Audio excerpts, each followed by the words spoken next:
Day 7 of 30 days conscious parenting ಚಾಲೆಂಜಿನ ಎಪಿಸೋಡ್ಗೆ ನಿಮ್ಮೆಲ್ಲರಿಗೂ ಸ್ವಾಗತ. ನೋಡಿ, ನಮ್ಮ ಮಕ್ಕಳು ನಮಗೆ ಮುದ್ದು. ಆದರೆ ಹೊರಗಡೆ ಸಮಾಜದಲ್ಲಿ ಎಲ್ಲರೂ ಅಷ್ಟೇ ಮುದ್ದಾಗಿ ನಿಮ್ಮ ಮಗುನ ನಡೆಸ್ಕೊಳ್ತಾರೆ ಅಂತ ಯಾವ ಗ್ಯಾರಂಟಿನೂ ಇಲ್ಲ ಅಲ್ವಾ? ಆದ್ದರಿಂದ ನಿಮ್ಮ ಮಗು ಬಗ್ಗೆ ಯಾರೋ ಬಣ್ಣದ ಬಗ್ಗೆನೋ, ಹೈಟ್ ಬಗ್ಗೆನೋ, ಮೂಗು ಬಗ್ಗೆನೋ, ಕೂದಲು ಬಗ್ಗೆನೋ, ಕಣ್ಣು ಬಗ್ಗೆನೋ, ಮಾತಾಡೋ ಒಂದು ಭಾಷೆಯ ಶೈಲಿ ಬಗ್ಗೆನೋ ಟೀಸ್ ಮಾಡುವಂಥ ಸಾಧ್ಯತೆಗಳು ತುಂಬ ಇರುತ್ತೆ. ಇನ್ಫ್ಯಾಕ್ಟ್ ಈಗಂತೂ ಜಾತಿ ಬಗ್ಗೆ, ಧರ್ಮದ ಬಗ್ಗೆ, ಎಲ್ಲದ್ರ ಬಗ್ಗೆನೂ ಏನೇನೋ ಕಮೆಂಟ್ ಪಾಸ್ ಮಾಡಿ ಅವರ ಒಂದು ಕಾನ್ಫಿಡೆನ್ಸ್ನ ಲೋ ಮಾಡೋದಕ್ಕೆ ಅಥವಾ ತುಂಬ ಹೀನಾಯವಾಗಿ ಕ್ರಿಟಿಸೈಸ್ ಮಾಡಿ ಅವರ ಮನಸ್ಥಿತಿನ ಹಾಳು ಮಾಡೋದಕ್ಕೆ ಎಷ್ಟೋ ಜನ ಕಾಯ್ತಾ ಇದ್ದಾರೆ ಅನ್ನೋ ಥರ ಅನಿಸುತ್ತೆ. So why don't you prepare your child for the worst?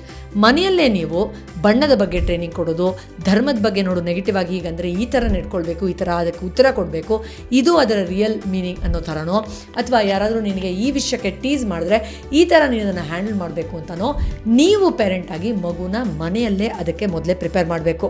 ಯಾಕಂದರೆ ಎಷ್ಟೋ ಸತಿ ಮಗು ಟೀಸ್ ಮಾಡಿರೋದನ್ನು ನಿಮ್ಮ ಹತ್ರ ಹೇಳ್ಕೊಳ್ದೇನೆ ಒಳಗಡೆ ಸಫರ್ ಆಗ್ತಾ ಇರ್ಬೋದು. ಈ ಥರ ಸಾಕಷ್ಟು ಪೇರೆಂಟಿಂಗ್ ಟಿಪ್ಸ್ನ ನೀವು ನಮ್ಮ ಫ್ರೀ ವೆಬಿನಾರಲ್ಲಿ ತಿಳ್ಕೊಳ್ಬಹುದು. QR ಕೋಡ್ನ ಸ್ಕ್ಯಾನ್ ಮಾಡಿ and attend R free workshop on parenting.